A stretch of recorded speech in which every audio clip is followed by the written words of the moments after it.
Hindi lang yung bahay yung binabayaran natin, hindi lang yung community, which is yung status din natin. No? Claremont is located in Mabalacat City, which is home of the Clark Field, Pampanga. You can actually park 2 cars in a single home unit. Actually, meron pa nga, nakapaglagay pa nga tayo ng study table dito, lalo na dun sa mga students natin. Ang no? Napaka-presko, grabe.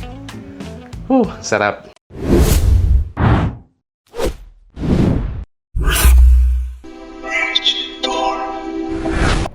Magkakaroon tayo ngayon ng project knowledge seminar kasama yung mga real estate salespersons natin para makapag-refresh.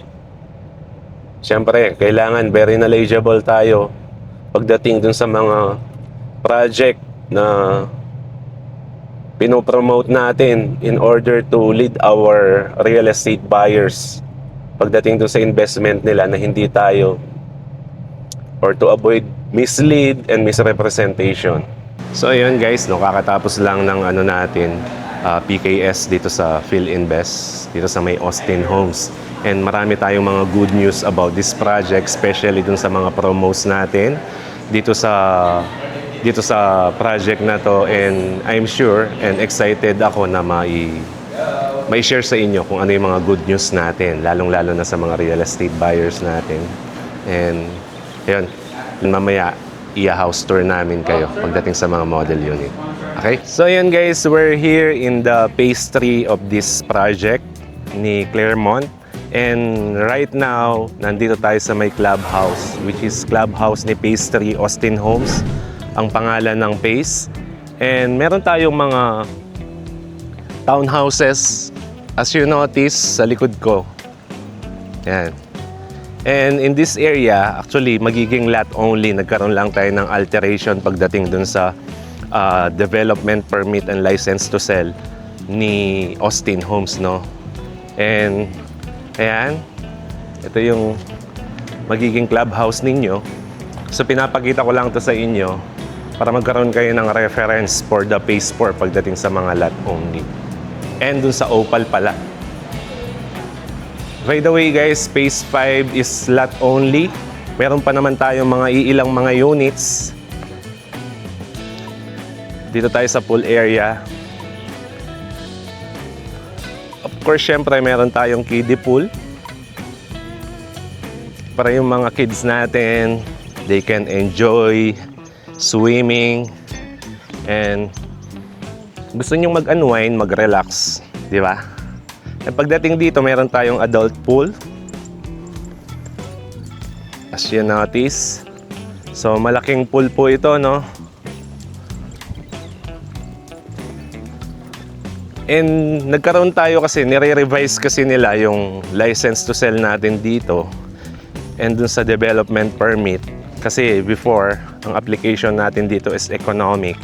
Well, but the design is, masasabi naman natin, pang mid-end to open market naman siya. With regards to our amenities, meron tayong basketball court. And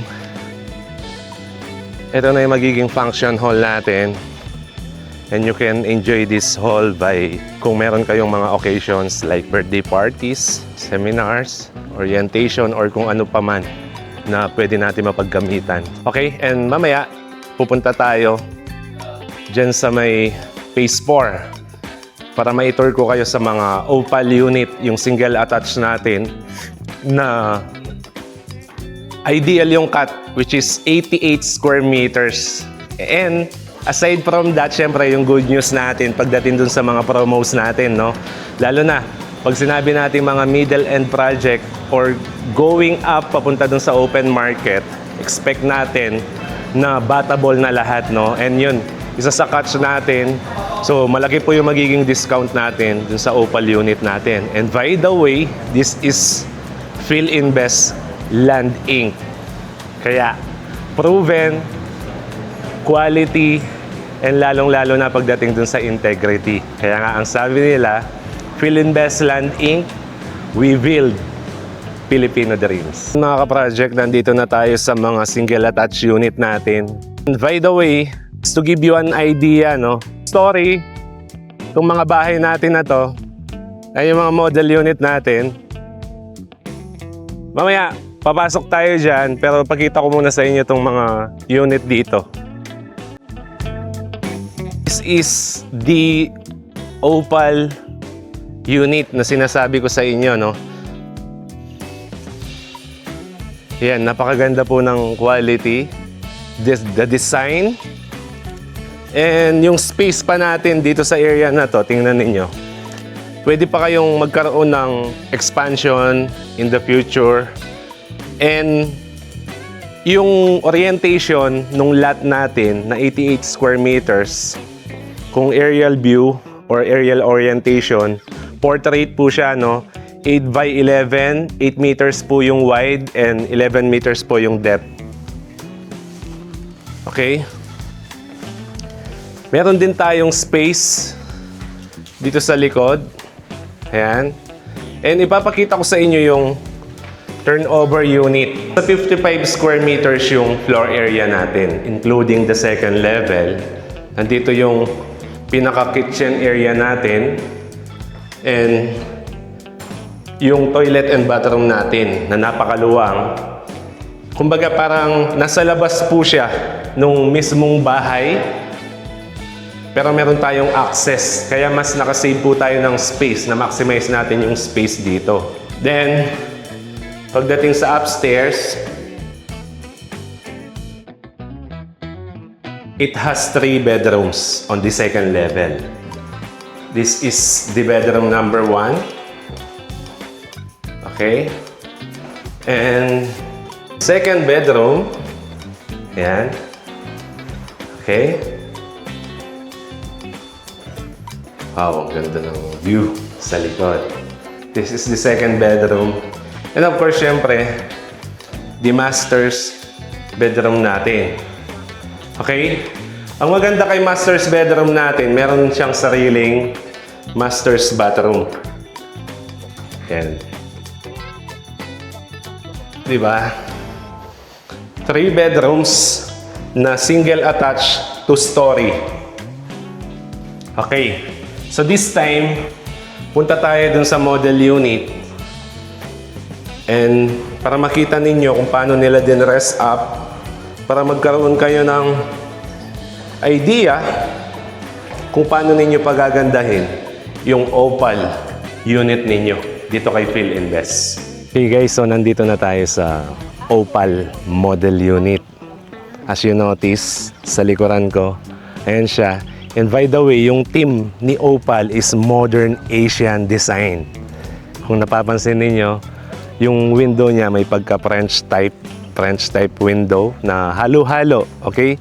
And one thing na nagustuhan ko dito is yung color niya. Napaka-classic nung color nung mga Opal unit natin dito. And like I said a while ago, yung orientation nung lupa is portrait. 8 meters yung wide natin and then 11 meters yung depth natin. Okay? So meron pa tayong 3.5 meters na space for your future carport na kasya yung dalawang sasakyan dito.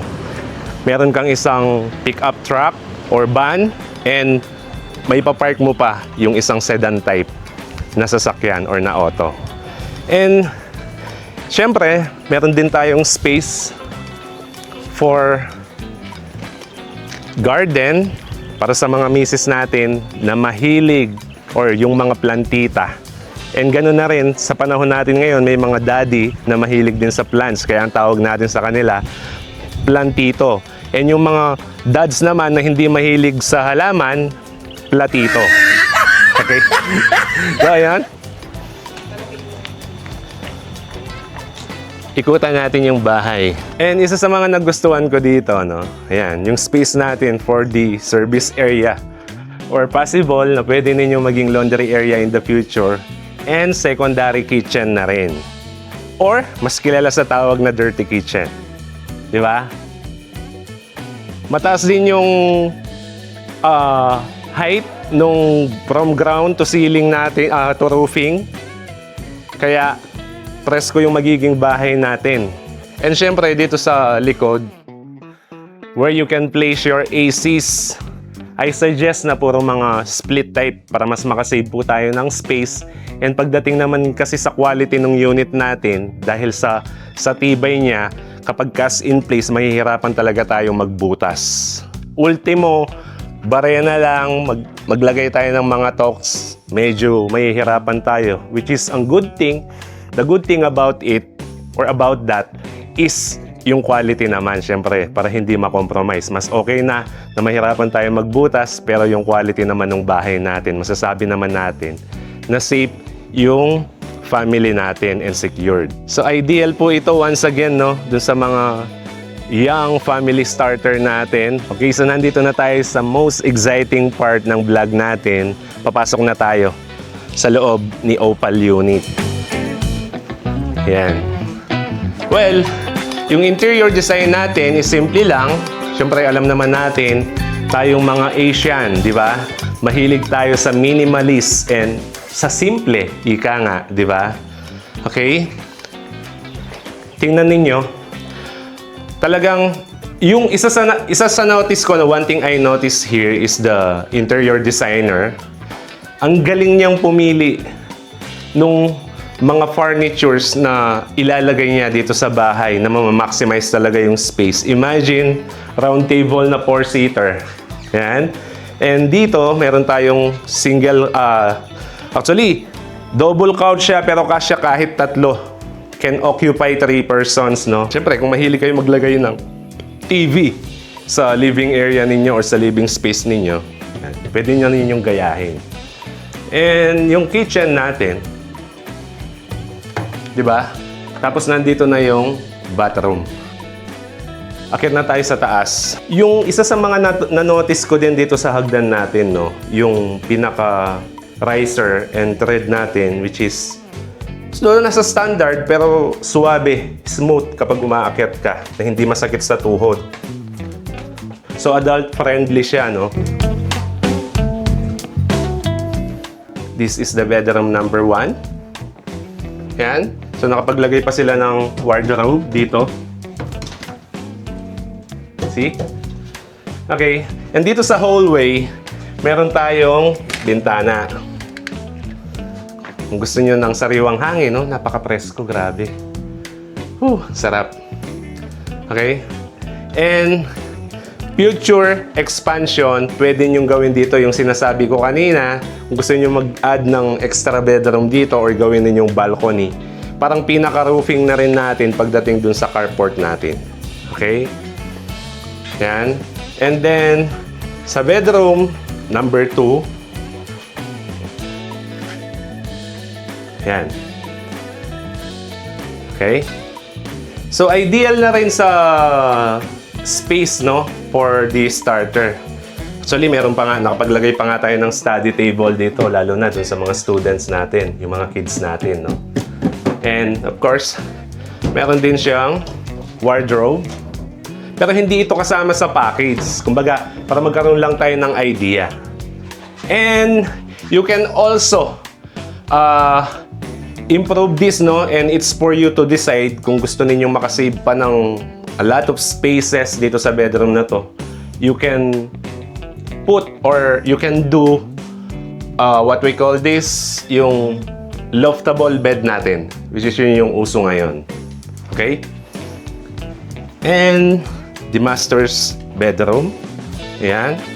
And yung master's bedroom natin, meron na siyang master's bathroom. Okay? Ayan. They also place a wardrobe here, which is ito talaga yung intended area kung saan natin ilalagay. Tapos naglagay lang sila dito ng window type aircon. But I highly suggest na mas maganda kung split type ito. Okay? Tapos, meron pa tayong stool or upuan dito sa area. You can also do this like loftable bed. Okay? So, ayun. So, that's the Opal model. Okay, now pag-usapan naman natin kung ano yung magiging benefit or ano yung beneficial sa inyo once you own a Opal unit dito kay Claremont, no? And number one is the location. Claremont is located in Mabalacat City, which is yun yung home of the Clark Field, Pampanga, si Mabalacat City. And yung project natin, napakalapit lang po niya, no, sa may Mabalacat Gate, Clark. It's around 5 minutes drive, nandiyan na tayo sa gate ng Mabalacat area. And isa pa, no, Claremont, and this space actually is a mid-end project, no? So, expect ninyo, unlike dun sa mga economic project kasi na napapansin natin na yung mga subdivision once na na-turn over na sa homeowners association, yung roads kasi natin is masikip, which is yun kasi yung standard size na wala tayong magagawa. But this project, kung napapansin ninyo, napakaluwang, napakaliwalas po ng mga kalsada natin. And meron tayong may mga specific parking na nakaalat para dun sa mga unit natin dito sa project na to. Kaya natin yung mga neighborhood natin na mayroong mga nakapark na sasakyan. You can actually park 2 cars in a single home unit dito kay Claremont. Okay? And yun, ito na rin. Actually, ito lang yung deliverable unit or turnover unit ni Opal. And maliban doon, syempre, no, hindi lang yung bahay yung binabayaran natin, hindi lang yung community, which is yung status din natin, no, pagdating sa social. Okay? And price natin para kay Opal na 88 square meters na lot area, and ang floor area natin na 54 square meters, 2-story, 3 bedrooms, 2 toilet and bathroom, and meron tayong provision for 2 carport, and you can actually extend or expand this unit in the future. Depende po sa inyo kung ano yung design na magugustuhan ninyo. But syempre, subject for approval pa rin ng engineering department natin. Kasi nga, yung team natin dito is Modern Asian. Okay? So price, syempre, hindi matatapos ito nang hindi natin nire-reveal yung price. Total list price or total selling price ni Opal unit is actually nasa 3.8 to 3.9 million pesos, which is subject to VAT na siya, no? And meron tayong promo. Isa sa good news na sinasabi ko sa inyo actually, yung promo po natin is 20% discount until month of June. May eliminate po natin or mawi-waive po natin yung 12% VAT. You can actually own it for as low as 3.6 million pesos or 3.4 to 3.6 million pesos. Okay? So once again, this is Chris from Project Tour from the Fords Realty Corporation. Kung bago ka sa channel na to, wag mong kakalimutan na mag-subscribe kung nagustuhan mo itong video na to, and hit the notification bell para always updated ka sa mga ganitong klaseng property tour video. This is Chris from Project Tour. To God be the glory.